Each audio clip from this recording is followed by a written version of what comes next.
Hey, Dustin Timmons here, financial advisor with Jazz Wealth Managers. How you doing out there today?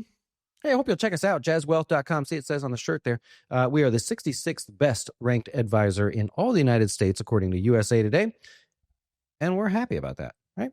Hey, tonight, if you're joining me, you want to hang out, have a little drink. It could be anything, by the way. I just happen to like trying different bourbons and seeing the little differences and all that. Tonight, I actually made an old-fashioned with Buffalo Trace. I'm not complaining. By the way, that Buffalo Trace could be a collector's item, right? If you saw what happened to them. Hey, let's do a fun study. And this is not my study. This is actually something that is widely talked about in sort of the investment world and things like that. Here is a really simple breakdown. I'm going to share some data with you, and we're going to go over something I bet you never thought of. And then the answer is going to seem like, so? And I'm going to share with you why I guarantee you've never thought of thinking about it this way. All right, here's the thought. We're going to have a series of investors. We're going to say investor number one just bought the S&P, and we're using the SPY in this case because we have that amount of data, 1993 to today, yesterday actually. What we're going to say is that investor just buys it and holds it, and they never really sell. They're just going to hold it. Investor number two is going to take a very clever approach, and they're going to say, I buy the market at the opening price at 9:30 a.m. Eastern. I buy with my investment. And then at 4 p.m., like right at that second, I sell my investment and I do not hold it overnight. I will then come back the next day and I'll rebuy the market and I'll sell it at the close. Buy the open, sell the close. Buy the open, sell the close. Stick with me here. The third investor is going to say, I'm dyslexic. I'm going to buy the close and sell the open. In other words, they're going to buy right at 4 p.m. The market's closed from that time period. Then they're going to sell when the market opens, therefore never being in the market during the day. What do you think performs better? It's actually fascinating to see this. So we won't beat around the bush. Let's just dive in.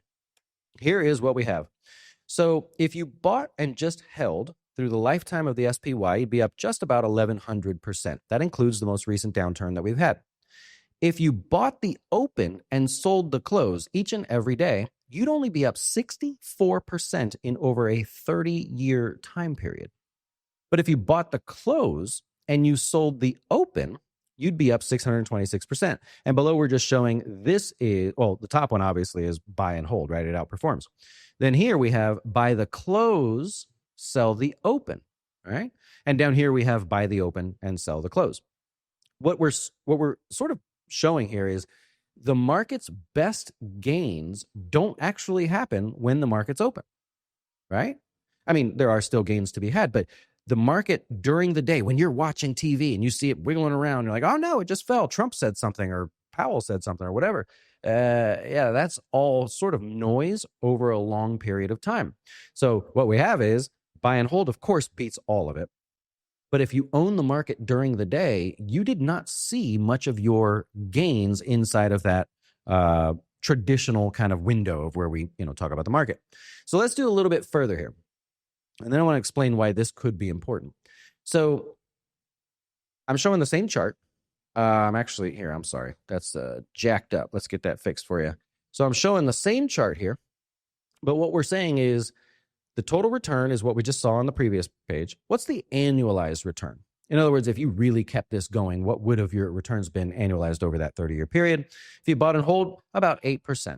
That's a little bit low relative to the long-term performance of the S&P, but that's what it is. During the open to close, the market only annualized 1.56% during the day. 6.36% came while you were sleeping, not paying attention to the market. You might have been paying attention to the news, but not paying attention to the market.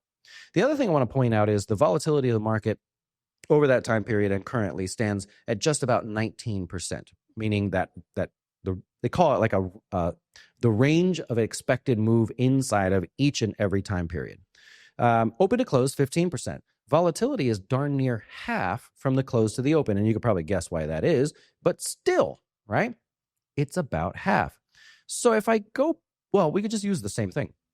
So if I say, okay, you make 1,100% if you just stick in it long term, 64% if you're in during the day and only during the day, and 626% if you're in overnight and only overnight, Why wouldn't you just buy and hold? You think, well, clearly the answer is buy and hold. Here's a way that I bet you've never thought of this. What if you are now past the long-term portion of your investment? So you took the risk throughout your life and you're like, I don't want to take so much risk right now. Whatever. You would traditionally move to a 60-40 portfolio, 50-50, right? Stocks and bonds, and try to eliminate what? Volatility. All we're trying to do as an older person who's close to retirement or close to your investment goal, all we're trying to do is reduce the volatility. We still want as much return as we can get, but we don't want as much fluctuation because why? You're going to start removing money and living off hopefully your growth. And that creates what's called a sequence of returns risk, where you're withdrawing money when the market's down, kind of like it is right now if you're watching this in real time. So instead of going to a 60-40 portfolio, imagine if you went to an overnight portfolio, right? You have reduced your volatility by half, which is what you would get with a 60-40 portfolio. You've reduced your volatility by half, but the returns still beat the 60-40 portfolio. And in fact, as I'm saying this, we'll make that the next study. So we'll do the next video on an overnight position versus a traditional 60-40 portfolio. Like, what are those returns? So I'll work on that. Anyways, the moral of the story is, hey, maybe when you're wanting to take less risk, you just change the timing of when you take the risk. And you go, well, Dustin, I'm not going to do that. I'm not going to buy the close and sell the open every day. That's a lot of work. I'm retired, or I want to be retired, or whatever. Well, I personally can't publicly suggest ETFs to you. I can as a client, of course. I get to know you or whatever. I'm not allowed to do it publicly, but know that there are ETFs that say, we'll just do it for you for a really small fee, actually, like expense ratio, I think less than 0.5%. So I'm going to have to say, you can go look those up if you want. The ticker symbols are actually really close to what that means, just to give you a hint, and there's only a couple of them. But think about it that way. You're trying to take less risk, but you want a greater long-term return than what a 60-40 or 50-50 portfolio could produce. Pretty cool, huh? So it's a different way to look at it. I know it's not. No one in their right mind is going to say, if they're 30 years old, is going to say, well, I'll just buy the close and sell the open. Now, you're missing out, right? But it's a cool study on showing how the market actually gains most of its returns overnight.